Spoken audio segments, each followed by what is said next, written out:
Hey, gang. Hope you missed us. I know I missed you the last few weeks. Welcome to the return of the Happy Hour live webcast from whiskeycast.com. I'm Mark Gillespie in an alternate version of the WhiskyCast studio, and I'm going to give you a brief explanation of what's been going on. If you've missed the webcasts for the last few weeks and haven't seen what we've been up to, or not up to, as the case may be, I have been in concussion recovery protocol since literally the end of September, September 27th. I spent the entire month of October offline for the most part. I was literally sitting on the 27th working on the podcast here at my desk and stood up to adjust an air purifier, literally just, say, right across the desk from here. Sat back down, and this rolly chair rolled. I fell back, and my head splatted right there. Back of my head splat right here on the desk, right on the edge. My head hit before my butt did. And so my head took the entire weight of it, and I have had a concussion ever since. I have been limiting screen time.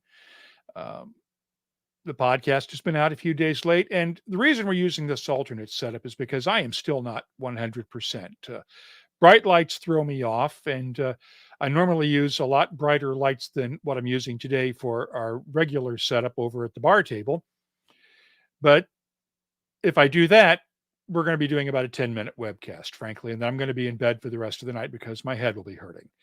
So we're using this alternate setup that doesn't require a lot of light, and it means I can do this. We're going to try to go about 45 minutes or so tonight. I'm going to ease back into this because, it's a brain injury.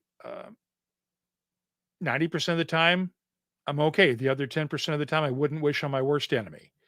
And hopefully I'll get through this soon, but we'll all get through it together. And I'm seeing these comments from some of you guys, and I really appreciate all the support I've gotten. And wait, where are we? Nurse Dave, you should know better. It's been fun. I have missed you guys. I have missed doing this setup. And thanks to everybody for your kind words and comments. But let's get back to real work here. And thank you to Bill Ricker for those comments about the alternate background. I want to bring in our pal, Sandy Hyslop from Chivas Brothers. Sandy, can you hear me okay? I can hear you loud and clear, Mark. Good. How you been? Not too bad at all. It's a bit noisy here tonight. It's fireworks night in Scotland. So at times during tonight, it might sound a bit like a war zone. So prepare yourself for some bangs and whizzes and pops. Well, it's just a normal Friday night in Glasgow, isn't it? Yeah, you're absolutely right. We've just taken it up a gear tonight with fireworks. That's a very good point, Mark. How are you guys coping this week with all the hoo-has in town for the G20 summit? It has been challenging, Mark. We have had to redirect lorries with tankers coming down from the north. We've had to redirect American barrels coming in from the port. Strathclyde Distillery has struggled to get its spirit out. Yes, it has been a long catalogue of things that have taxed us this week, Mark. So was it worth it to have the Climate Change Summit COP26 in town? Oh, I think so. I think it put Glasgow on the map. It was a very, very interesting discussion. It was great for a lot of the school kids managed to go along and learn some things as well. They had a lot of side things set up as well, which was brilliant. And personally for me, and completely selfishly for me, it turned my 1 hour drive home into 2 hours and 10 minutes drive home. So that was challenging, Mark. You just didn't work from home the entire time this week? No, I can't resist being in the blending room, Mark. I like being at my work. We have a question for you, and I think this is maybe a bit snarky from Christopher Malloy. How did all those motorcades and 747s coming into Glasgow affect the carbon footprint? Yeah, well, that's right enough. Although if they'd taken the boat or some other form of transport, it would have taken them weeks to get there. So Yep, that's a good question to ask your Mr. Biden or Mr. Johnston. Yeah, exactly. Yeah, Boris left town early too, from what I hear. Yes, I did. Yes. He's So, what have you been working on since the last time we talked on the podcast a few weeks ago about the new Royal Salute Richard Quinn edition? what have I been working on?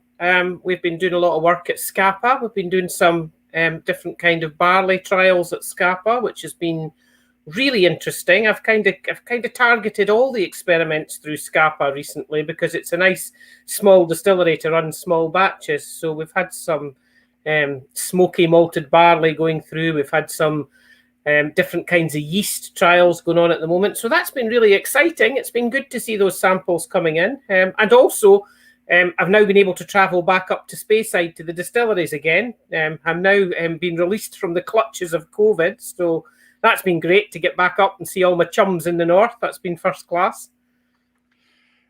What was it like for you being in the clutches of COVID down there? Yeah, well, to be honest, it was quite tricky, Mark, because the blending team were in all the way through COVID because we needed to be there for production samples, for anything that was being emptied, any special operations. But goodness me, we weren't allowed to share glasses, Mark, and it's amazing how many glasses you use in a week when you're not sharing glasses. We actually had to install a second dishwasher in the blending room because the one that we had was red hot from dawn till dusk with glasses going through. So it's that has been quite a challenge. A silly little thing, but just quite a challenge. Yeah, that's something people don't think about is just the amount of glassware you guys go through. I mean, how many glasses were you going through a day? Oh, hundreds and hundreds, Mark. You're talking 500 glasses because the morning production samples, we're getting samples from new distillate, we're getting samples from Cask-Strength, bottling, line samples, everything's coming in through the sample room. So if you multiply that into sets of about 150 glass samples coming in, and 2 people or 3 people need to do that, all of a sudden you're into hundreds and hundreds of glasses being having to be prepped very quickly on and off the bench to get everybody through to check everything. So yeah, it's been a challenge, Mark. But we're resilient. We've got through it. I'm very, very lucky. I've got a brilliant team, Mark. Everybody's been attending work all the way through. My inventory team as well. They've been working from home, but they've been doing a great job as well. Planners have just been phenomenal with all the. Well, if I'm to be honest with you, there are issues around the world at the moment with materials and containers and.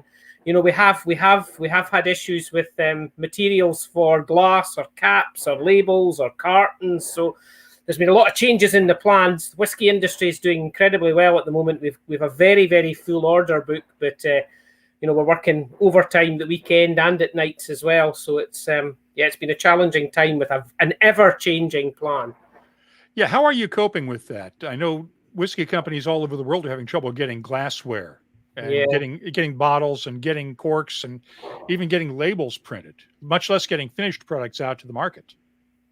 Yeah, and Mark, in a really bizarre sort of way, I've had it quite easy because my side of the business is the whiskey that was put into cask years ago, so it's all sitting there ready to go. I do have a lot of sympathy for my colleagues in manufacturing who are having to deal with a cap, a label, a bottle, a division, a carton, a case, glue for it all. There's a whole raft of things that they only need one thing to fail of an afternoon. So.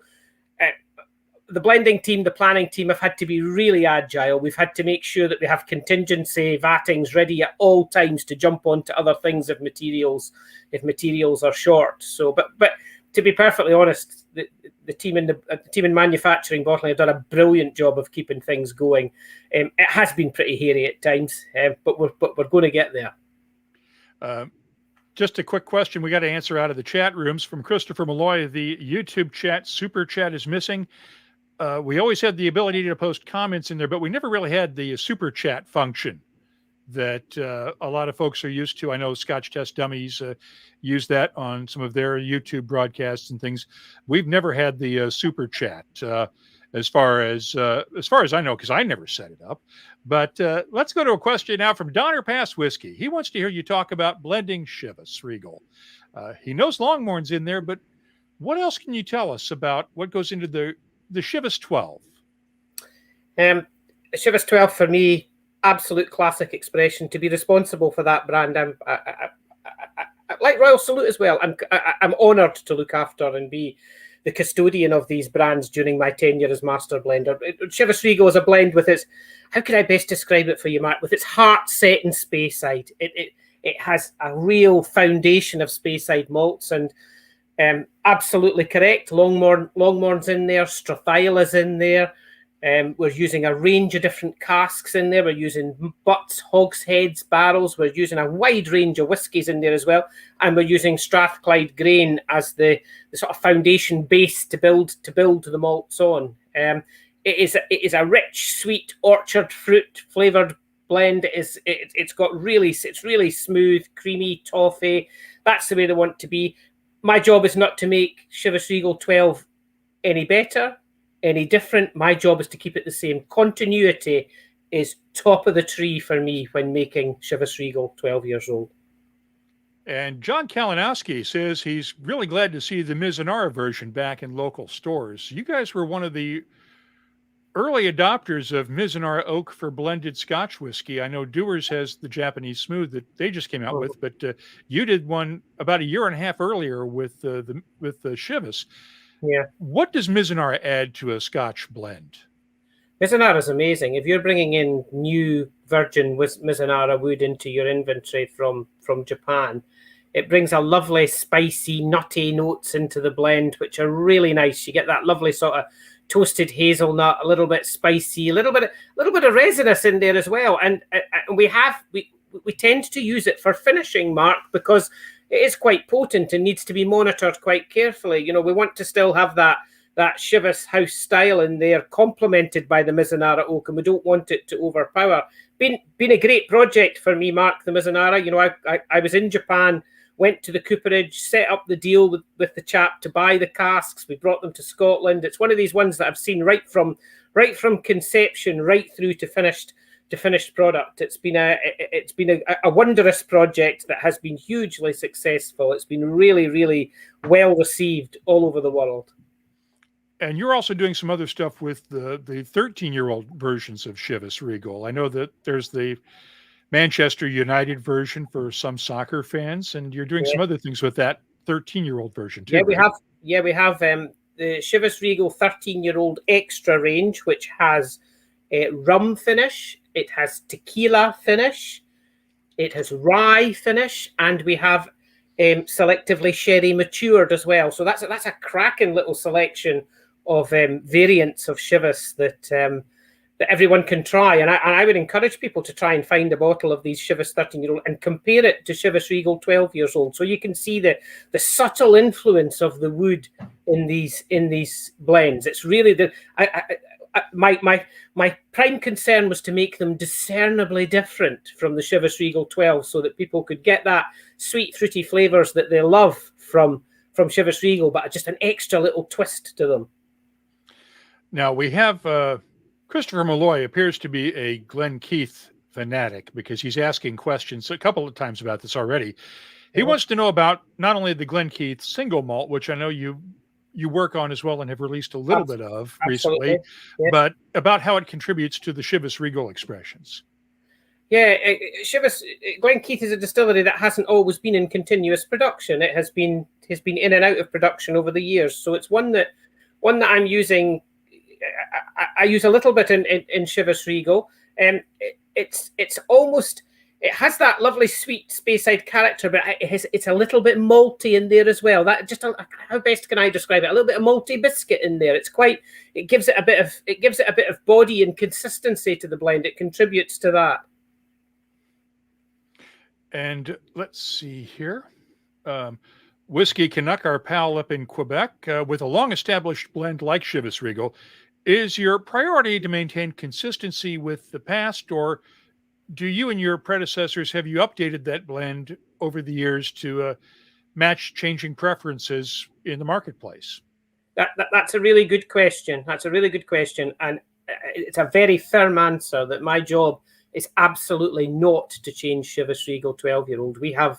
We have people who are Chivas Regal fans all over the world, and I would not want to alienate them. But the Chivas Regal Extra 13-year-old that we've talked about is a new flavour of Chivas Regal. So we launch it as a new expression so that we're we've got the best of both worlds. For people who want to experiment and try different flavors, we have Chivas Regal Extra. For people who love Chivas Regal, we absolutely don't want to alienate those people because it is an absolutely classic blend. I love it myself, so I wouldn't change it myself. Leave it where it is and add an extra add-on to the family.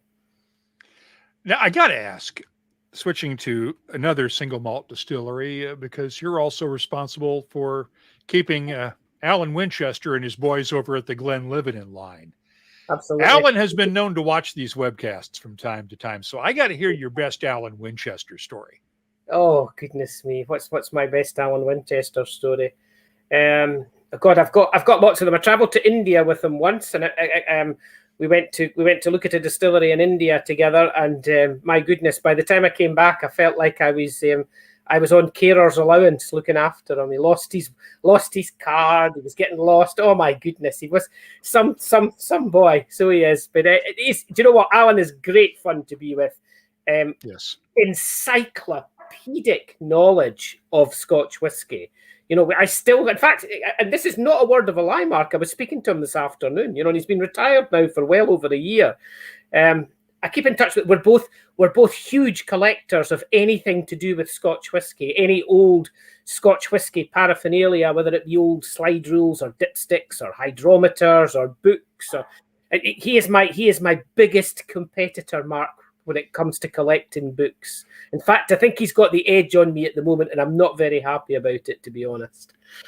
Well, you've got a lot of stuff in that room behind you. I'm assuming this is your lab at home. So give us a quick tour. Tell us about what you've got in there. Oh goodness me, there's all sorts of stuff in here, Mark. There's a miniature still here. There's some lamps, fountain pens here. There's some cars, some vintage Lego, Bakelite. There's all sorts of things in here. My father was in the antiques trade, and I'm afraid that the collecting bug has rubbed off on me, Mark. I collect a wide and eclectic mix. In fact, there's a big Dewar's piper in the background there. That's a lovely old bar display from probably the 1940s with the piper and the kilt. So it's not just our own brands that I collect. I collect anything to do with old Scotch whisky and the history of Scotch whisky. I'll show you what. I haven't even pulled this out in years, but the boss found this at a nice resale shop, but it's an old Dewar's. It's the 4.5 gallon liter, the 1 gallon bottles. Yeah, in the cradle with the tilt pop thing here, and brilliant. Even the little vacuum thing in here. But this was, I think, like $5. Wow, cracking buy, great buy. I would have bought that if I'd seen it. So yeah, I got to find this and dust it off, and then yeah, I've shown off that whiskey thief that you might have seen before. I shouldn't be doing this, but it's a good thing I've got headphones on. But you've seen these before. Yes, I have. This came from the pop-up shop at Aberlour during the Spirit of Speyside Festival a few years ago. What a lucky shot!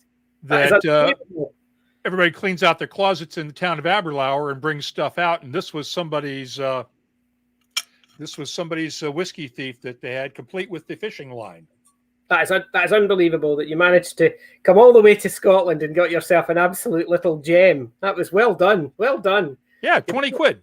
You better not tell Alan Winchester about that. He'll be absolutely furious. You've been in cutting his grass. No, I'll trade it to him for a bottle of really good stuff, one of his whiskeys. Excellent. I'm sure he'll be game for that. And our pal Billy Abbott, Legos and fountain pens. That's what all the best collectors collect. Oh, Billy's a fellow fountain pen collector as well. He's got some lovely fountain pens. In fact, I think Billy was posting today that it's annual fountain pen day or something. I clocked that earlier on. Get your fountain pen out day. I normally don't make comments about fountain pens for various reasons, but that's okay. We're not gonna go there right now. But let's see. Regarding collections from John Kalinowski, what sort of branded pitchers and the like do you have for adding a wee drop of water to your dram? What do you use at home when you're going to add water? I've got an old glass measure that's come out of come out of a lab. I've got quite a few of them, probably from about the 1940s. I love it. Just Beautiful.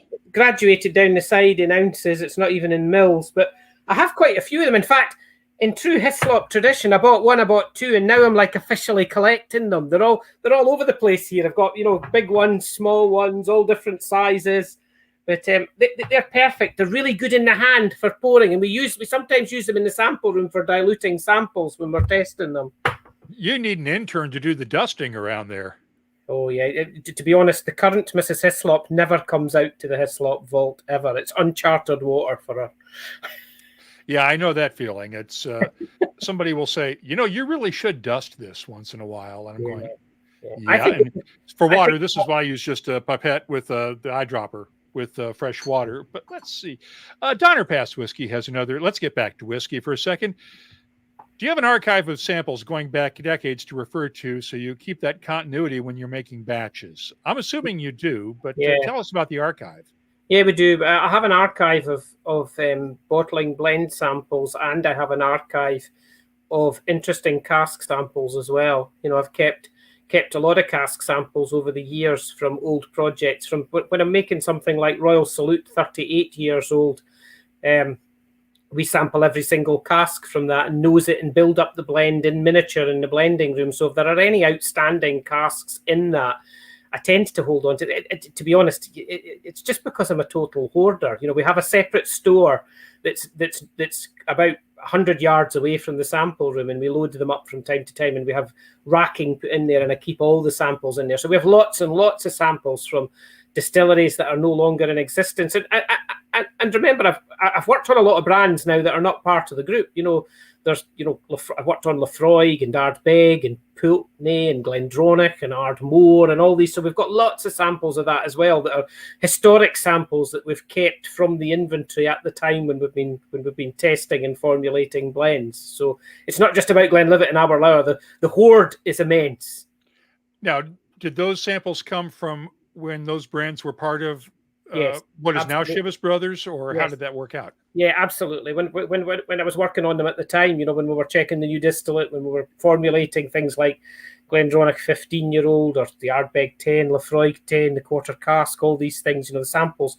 I used to keep odd samples from that as well. So I have quite an extensive collection of old cask samples that we can go back to and have a look if we need to. And it's amazing. It's amazing because you do go back now and again. You're like, I remember when someone's on about a peated sample or something really smoky. I'm telling you, it's like tarry rope. And you go away and get a sample of Ardbeg and say, look, there you are. A sample speaks 1,000 words, Mark. You can pontificate at great length about the flavour and explain it. But if you actually put a sample under somebody's nose, they go, oh, get it. Know where you're coming from now. I've got it. And I want to go back. I showed this question a second ago. Greg Serafian in Paris was wondering, it was suspected that it might be too numerous and the samples degrade over the years. You talked about having a separate storeroom for those archival samples, but how do you keep them from degrading? I think it's not very scientific, Mark. It's just in a store that has no heating. It's just like a large garage that has no heating, and that cool temperature really, really keeps the samples well. If they're in a warm environment over a long period of time, you will get a slight softening of flavour over years, particularly if there's a vacuity in the bottle and that some of the flavours evaporate into the headspace of the bottle. Our pal Bill Ricker puts out an eyedropper and a shot glass of water to ration 3 drops exactly, or a dropper bottle. I do 5 drops, but you do you, Bill. Our pal Sergios in Ireland, lovely to have you back, and great to hear from Sandy. Christopher Malloy, another question. Do you have a preferred soap for washing your Glencairns? What are you guys using those dishwashers? We have. I don't use anything in the dishwasher, Mark. Just hot water. Never put a tablet in the dishwasher. On a very, very odd occasion, on a Friday, we'll run it empty and put a dishwasher tablet in it. Then run it again with no tablet in it to clear it.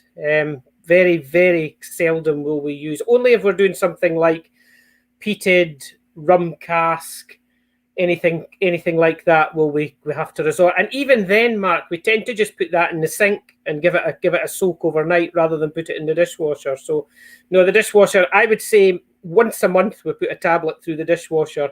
Then immediately after it, run it on full cycle again, just with hot water. So no, we don't want any flavour coming from the dishwasher at all, and it can if you're not careful.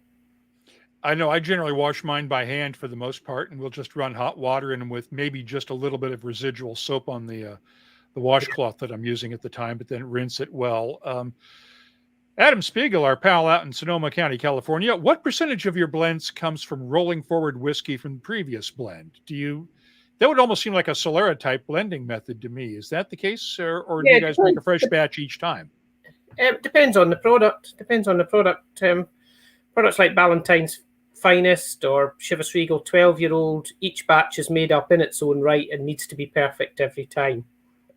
Things like Ballantine's 30-year-old or Royal Salute 21 years old, we run a Solera for that. I have a Solera in the vat. The vat is never emptied. We bring the vat down to a certain level, then it's topped up again. There is always, I call it, you call it a Solera vat, we call it the continuity vat. Is that product a continuity vat or not? And it's just, Mark, there are times it's not required, but it's good to have. It's almost like a comfort blanket having a continuity vat that you know you've. And in some respects, with something like Royal Salute 21 years old, that's a massive commitment to have many thousands of litres in the vat that you can't use. That you're committed to keeping that to manage the continuity of your products. So let's turn to the Richard Quinn edition of Royal Salute 21. Did you use any of that continuity vat in the 21-year-old Richard Quinn? No, this is bespoke, built up from scratch. Samples from the warehouse, brought into the sample room, try some different formulations, build up the blend and try and get something that is discernibly different from Royal Salute 21 years old, that's something that is fitting. And I think myself and you have had a wee chat about this before, and it's one of the first projects I've ever worked on that I saw the packaging before I designed the whiskey. I've never done it like that before. It's always the whiskey comes first, then marketing work on do all their whizzy stuff around the packaging. That this one, Richard Quinn had already, designed the bottle. So it was, to be honest, it was actually quite refreshing to have something to work to. And we're showing one of the two bottles. The other one is a black bottle with sort of a white trim on there. But yeah, this is one of the few bespoke editions of Royal Salute you guys have created, right? Yeah. Royal Salute, Mark. Royal Salute's in a bit of a golden period at the moment. We've had some amazing expressions from Royal Salute. We've had the Malts blend, the Lost blend. We've had the Polo editions, and this is just yet another one of Royal Salute knocking it out the park. I just love working on Royal Salute. When I started back 38 years ago in 1983, I could only have dreamed of being responsible for such a prestigious whiskey as Royal Salute. It's an amazing whiskey, Mark. 1953 it was created, and it's never the only whiskey in the world that's been continually available at 21 years old since 1953. Never been produced less than 21-year-old. Each expression is above 21 years of age. That's a massive commitment for stock to lay it down, every year.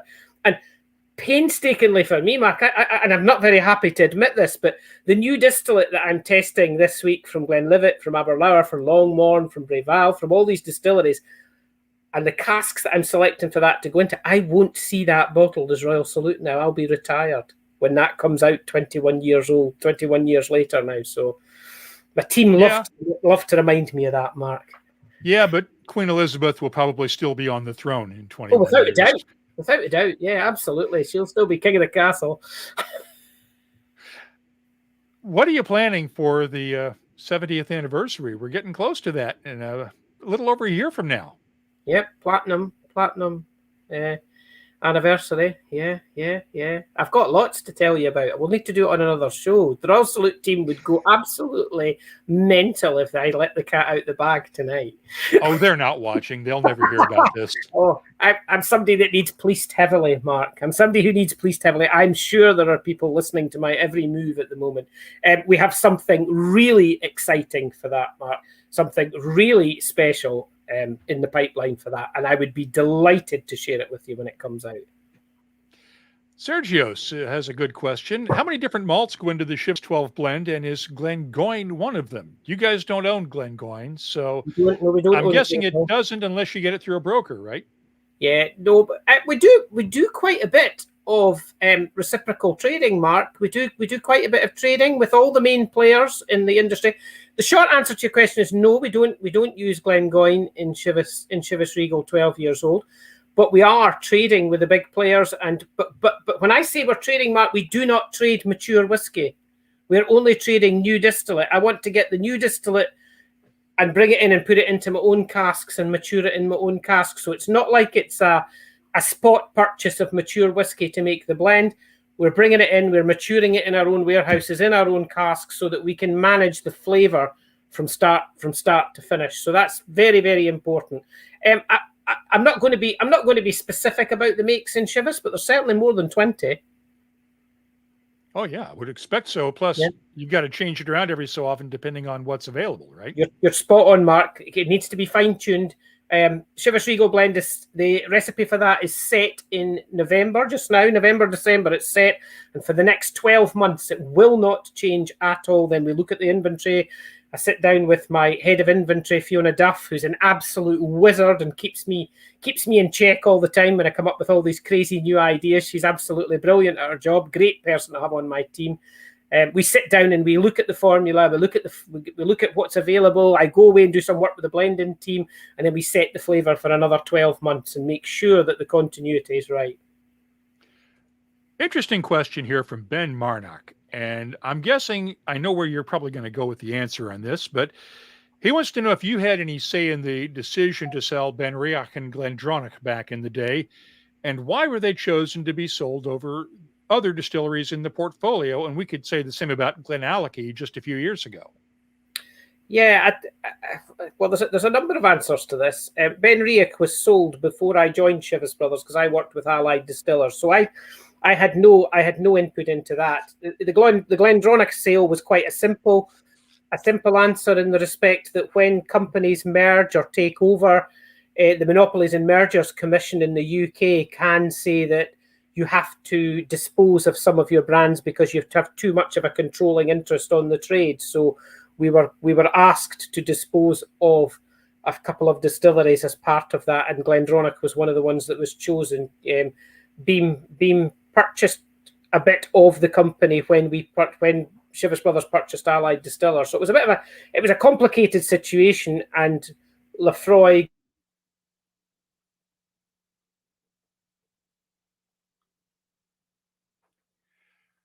Okay, Sandy has frozen here, and we will see what's going on.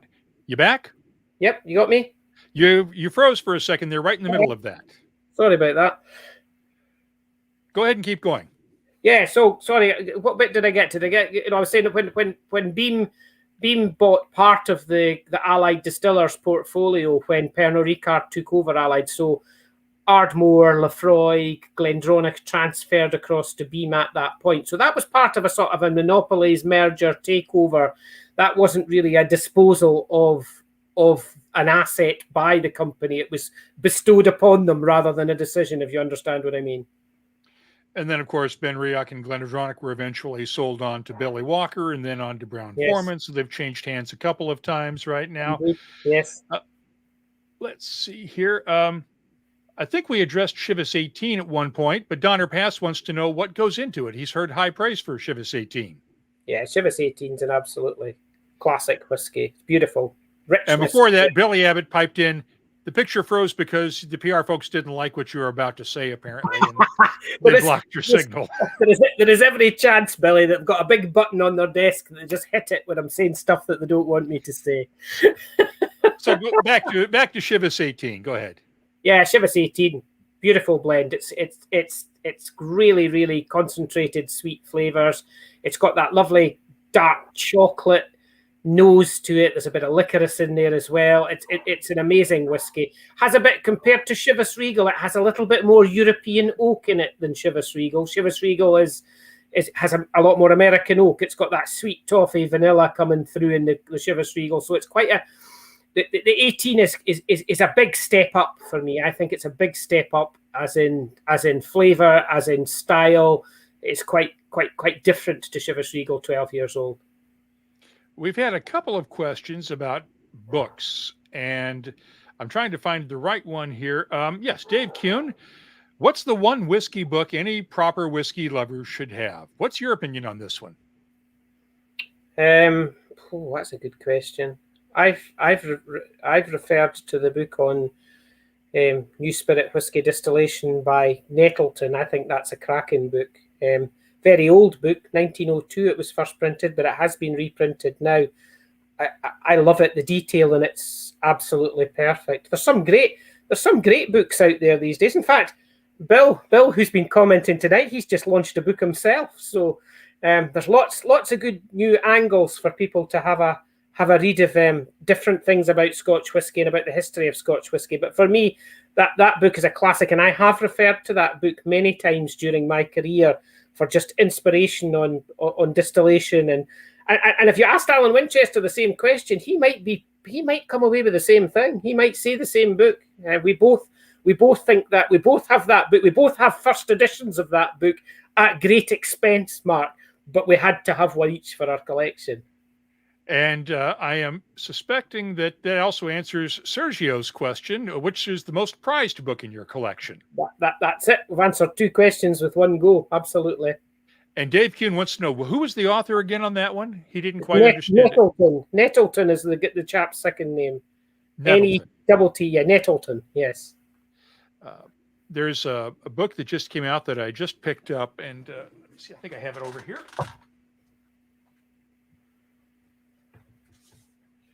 The great big pile of everything just off camera. They just published a new version of Takatsuru's notes. Oh, that would be very interesting. I don't have that one. No, it's brand new. Alan Hazeltine, or I'm sorry, Alan Westernholm of one of the Wolstenholme from one of the universities over in Scotland did this and they did a new translation of the notes, and it just is released and just out right now. Right. And I've been sort of paging through this one, and I want to get the professor on here because from what I am told, his either grandfather or great-grandfather was the distillery manager at Hazelburn when Takatsuru was there 100 years ago. Wow. So there's some legacy there too. And Adam Spiegel has that one. And let's see, we're also Greg is suggesting anything by, say, Charlie McLean or Dave Broom, Helen Arthur, Michael Jackson, of course. Michael Jackson. Dominic Roscoe. Excellent stuff. Michael Jackson did some excellent stuff. That's a very, very good point Greg's making. Yeah, there's the choice of whiskey books is unbelievable these days. You know, it's in fact, the book I'm really waiting for, Mark, is Alan Winchester's book. We'll all be queuing up to get that one signed. I can't wait. Is he working on one? He hasn't told me he's doing it, but you know that Alan has kept a diary for every single day of his employment within the whiskey industry. There is a room that he has, a big cupboard that is just full of diaries. Even when we traveled to India, when I used to go up north, every night he fills in his diary. He's done it religiously since he started work when he was 18. It's a fabulous piece of information that's just there to be tapped into.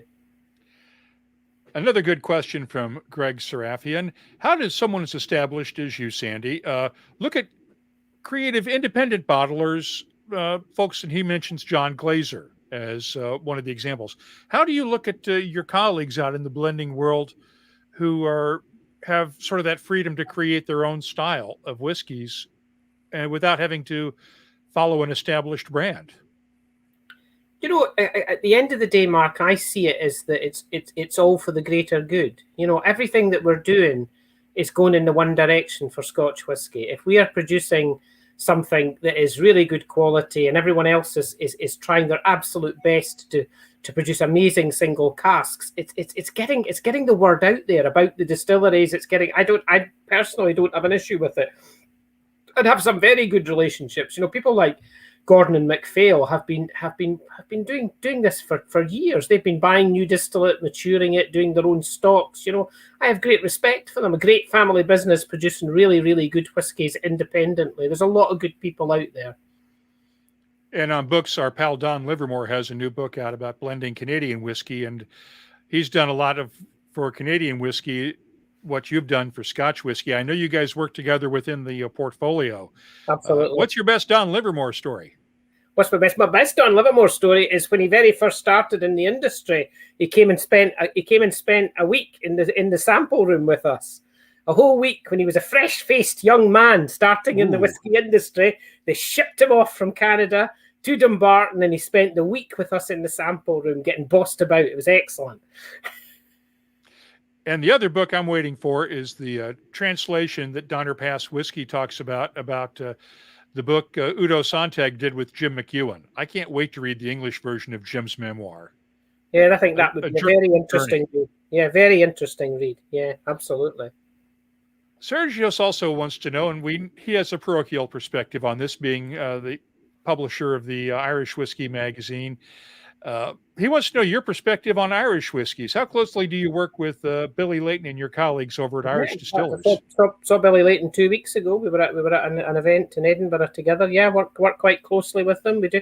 We have a lot of chats about casks. You know, with some of the casks. We don't buy all the same casks, but we do buy some of the same casks, and it's interesting to touch base now and again on quality, price, where we're getting them from. So yeah, I do collaborate with Billy and his team.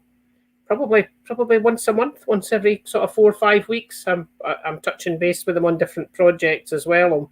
You know, sometimes they've trialed something that we've not trialed, and alternatively, we've trialed things that they've not trialed. And sometimes that's a good way to fast track a new product development project through to say, well, we've already tried that sort of wine cask and it just doesn't work. Don't go there, Billy, and vice versa. You know, so. It's good to collaborate. It gives you a real edge, and to get the product to market quickly. I know that Don Livermore's been doing some stuff with some of his whiskeys in ex-Scotch whiskey casks, which I'm assuming have come from you guys. Mm-hmm, How much influence do you have on the casks he gets to use over there in terms of what he sent over to him? We pick them. I have a meeting with Don, and we'll have a chat together and see what he's looking for, and then myself and my team will go and pick the casks to load into containers to send out to him. So be rest assured, it's not just picking casks off the stove. It's hand-selected casks that go out to Canada for Don. Great. And Sergio says, thank you for that. You want to wrap things up here, about 45 minutes in. Normally we'd go a lot longer, but like I said, I'm trying to work my way into this slowly. Any final thoughts you have? What whiskeys do you have that you're excited to see, that you've heard about recently, that you want to taste from other folks? Oh, goodness me! Yeah, there's lots of different expressions out there at the moment that are interesting. I think, if I'm to be honest with you, Mark, I'm really busy with our own expressions, to be honest, and all the development we're going on with that. You know, the Royal Salute, you know, the Richard Quinn edition was a great project to work on, and we're now working on the follow on in the Royal Salute Couture collection. You know, this was really different for us to work on, to get that sort of floral flavour notes coming in there. And we haven't talked about this distillery tonight. I used Breval Distillery as the fingerprint distillery in the Richard Quinn edition to get that flavour coming through in the final blend. A distillery that is incredibly remote, and when the guys are working there in the winter, they always bring a lot of food and a few changes of clothes in case they're snowed in for a couple of days. So yeah, it's a very important distillery in our portfolio, but also it's played a big part in this Royal Salute Richard Quinn edition, which is, I can't believe how popular this new edition has been. And it's John Kalinowski, what the name of the distiller again? It's Breval, Braeval, and it's one you don't find as a single malt very often. I know you do the distillery series editions occasionally, but that's it, right? Yeah, and to be honest with you, Mark, we have quite a few distilleries that are a bit like that. You know, you'll only see selective bottlings of Glenburgie or Milton Duff. You know, Glentalkers, you don't see Glentalkers very often. These distilleries are absolutely integral in making world-class blends. You know, the blends that we're you know, Ballantine's is the second biggest brand in the world. You know, we need distilleries to support the flavour and continuity. Even whiskies like Strathyla and Longmorn, you don't see lots of that. You'll see Glenlivet and Aberlour. Glenlivet and Aberlour are amazing single malts and are available all over the world. But Strathyla and Longmorn, by far the biggest stock of that needs to be kept for Royal Salute and Chivas Regal. Did you get to taste the Gordon and MacPhail 80-year-old Glenlivet? I absolutely did. They sent me a sample of it. Yes, absolutely. Very kind, obviously, because we are the brand owners of Glenlivet. So out of courtesy, and that's what I'm talking about a very good independent bottler who has got long history. Sent us a sample out of courtesy to say, here's what we're going to be launching, so that you've seen it and you can see what it's like. And it was very, very nice. Oh, I loved that one. I think I scored that 98 points or 97 points, but I loved it. Well, I will raise a glass. I'm basically sticking to water tonight, but in honor of our mutual friend Dennis Malcolm, I've got a sample of his 60-year-old release that they sent over. So I have a dram of that. And so I will raise that to you. Thank you again, Sandy Hyslop from Chivas Brothers, for joining us tonight. And Sláinte, my friend, good to see you again. Sláinte, it's been an absolute pleasure. Speak to you soon. Stand by. Let me say goodbye to everybody here. That'll do it for our Happy Hour Live webcast tonight. Thank you for joining us. And hopefully I didn't say anything too stupid. I'm still recovering. We'll be back next week, taking it one day at a time as I recover from the hashtag concussion from hell. We'll have a brand new episode of the podcast out on Monday, and look forward to talking to you again, because next Friday we'll be celebrating our 16th anniversary of the very first episode of WhiskyCast, and I hope to celebrate it with you right here on our Happy Hour Live webcast. Gang, thanks for everything, and I really appreciate all your support. We couldn't do this without you. Sláinte, take care of yourselves, and I'll see you next week. Good night, everyone.